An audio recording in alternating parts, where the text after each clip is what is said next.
L'entrepreneuriat féminin était vraiment le moteur d'une grande partie de mon action depuis plus d'1 an. D'abord de savoir exactement le nombre de femmes qui étaient impliquées dans la vie active à Bruxelles n'était pas quelque chose de facile.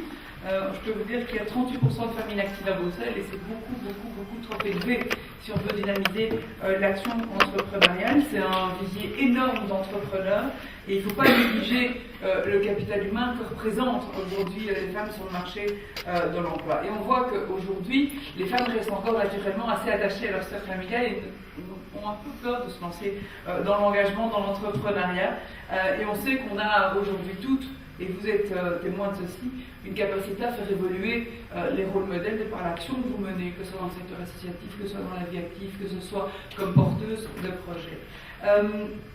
Je voudrais, de façon assez brève, vous dire qu'aujourd'hui, ce qui reste fondamental, c'est sensibiliser les femmes à l'entrepreneuriat. Aujourd'hui, il est nécessaire de donner une plus grande visibilité aux femmes qui entreprennent. Et des salons comme ceux-ci permettent de donner cette visibilité en mettant en avant des modèles de femmes actives aujourd'hui qui créent le désir et qui permettent aussi d'inspirer l'action d'autres.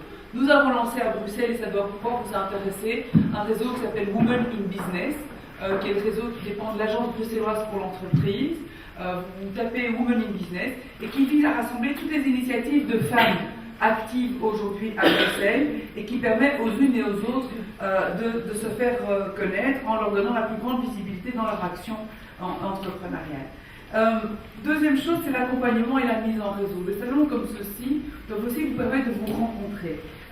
C'est essentiel de pouvoir un tout petit peu voir comment est-ce qu'on peut s'entraider, comment est-ce qu'on peut faire fonctionner, je dirais, le business des autres, parce qu'on voit que les femmes sont assez solidaires en fait, dans leur action, même entrepreneuriale. Pour celles qui ont besoin aussi de se lancer dans l'entrepreneuriat, il y a de plus en plus de structures aujourd'hui qui existent. Estelle Bourriez est ici devant, elle représente Bruxelles Pionnière que je soutiens maintenant depuis plusieurs années. J'étais la marraine du comité de départ avant de devenir ministre. C'est une structure d'accompagnement spécifique et dédiée aux femmes et Estelle en discutait avec moi tout à l'heure. Il y a des profils de femmes qui n'ont pas toujours envie d'être coachées dans des moules et donc elles ont parfois besoin d'avoir un regard beaucoup plus particulier sur leur action et donc avoir une structure comme Bruxelles Pionnière qui permet d'incuber, et c'est des femmes qui font du mentorat de femmes, ça aide très sérieusement. Et elle sera ce soir avec Bouchra pour un défilé alors qu'elle a été finaliste de l'émission Startup 2013. La question fondamentale, c'est le financement des femmes dans leur entrepreneuriat. On sait que les femmes ont toujours plus de difficultés à trouver des financements. On devra multiplier encore à l'avenir. Je travaille sur un projet de crowdfunding au féminin à Bruxelles. Je pense aussi que c'était nécessaire, et je l'ai fait quand j'étais parlementaire, d'imposer la présence des femmes de 2/3, 1/3 dans les conseils d'administration. Alors vous allez me dire, mais qu'est-ce que ça a à voir? Mais quand vous avez une société d'investissement à Bruxelles qui s'appelle la SRIB, qui est la Société Régionale d'Investissement, et que vous n'avez pas de femmes dans le conseil d'administration, je peux vous assurer que parfois il y a des dossiers qui sont plus difficiles à faire passer. Aujourd'hui, il y a 1/3 de femmes dans ce conseil d'administration. Ça veut dire que sur les dossiers aussi d'entrepreneuriat féminin, il y a une manière de regarder les choses qui est très différente. D'autant plus qu'on voit qu'il y a une difficulté chez les femmes de vendre leurs projets. Les femmes sont très conservatrices et très prudentes dans leur business plan et dans la manière de présenter leurs projets entrepreneuriaux. Les hommes sont beaucoup plus audacieux dans leur plan d'affaires, ils prennent plus de risques. Et donc on a tendance aussi à se freiner très fort dans notre entrepreneuriat au féminin. Encore 2 points qui me semblent essentiels, c'est concilier les temps. Il n'y a aucune femme que je rencontre qui a envie de faire le choix entre une vie de famille et une vie professionnelle ou une vie d'engagement.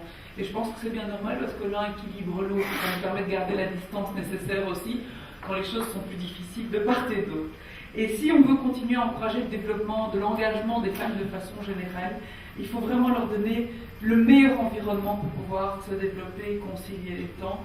Et j'ai toujours dit que je ferais vraiment de mon cheval de bataille le fait d'étendre les titres de service à la garde des enfants après l'école, parce que c'est fondamental pour les femmes aujourd'hui de pouvoir avoir cette solution pour garder leurs enfants sans être dans des conditions de travail au noir et avec un minimum de sécurité aussi sur le plan de la sécurité sociale et autres.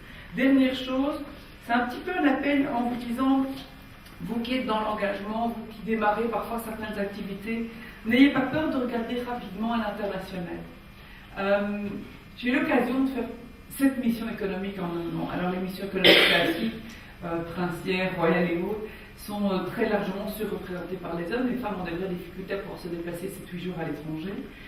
Pourtant, les femmes ont des projets qui sont très rapidement porteurs de croissance et de croissance économique. Et j'ai vu ça dans un cadre extrêmement particulier, dans une mission régionale que j'ai organisée au Maroc en septembre l'an dernier, où justement Bouchra, qui est définie par cette pionnière, était là.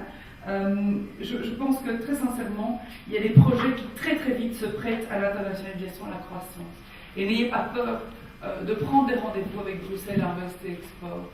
N'ayez pas peur d'investir les réseaux. On a fait une première table ronde des femmes chefs d'entreprise qui commencent à s'exporter à l'étranger. Et donc il y a des activités qui très tôt, à partir du moment où elles sont pérennisées sur le plan financier ici en Belgique, vous permettent très vite d'aller chercher de la croissance à l'étranger. Donc n'hésitez pas, il y a aussi toute une mise en réseau qui peut se faire avec des femmes qui font réaliser une partie de leur production ici, une partie à l'étranger. Donc le bouche à oreille fonctionne toujours très bien et je trouve que les femmes sont extrêmement solidaires entre elles. Il y a encore beaucoup de travail, hein, vous le voyez. On a mis, et c'était parce que j'avais une sensibilité de femme forcément très engagée sur la question que comme ministre, j'ai mis ça prioritairement dans mon agenda dans la question de l'entrepreneuriat. J'espère juste que si ce n'est pas moi nécessairement qui m'auto-succède, ce que je peux toujours espérer, mais ça dépend d'autres types d'échéances, vous le savez, il y aura la même vigilance par rapport à la question de l'entrepreneuriat des femmes à Bruxelles et en Belgique aussi. Je trouve que c'est essentiel qu'elles puissent trouver leur place. Elles participent à la diplomatie économique, elles participent à l'essor économique d'un pays. Et on a aujourd'hui vraiment la capacité de voir loin, de voir bien, avec beaucoup de sagesse, de justesse et beaucoup de pragmatisme, ce qui caractérise les femmes dans le développement de leurs projets. Voilà, je vous souhaite une belle journée à tous. Je vais encore faire un petit tour du salon. J'espère que vous sortirez vivante et avec une carte de banque qui n'est pas vidée. Bonne journée.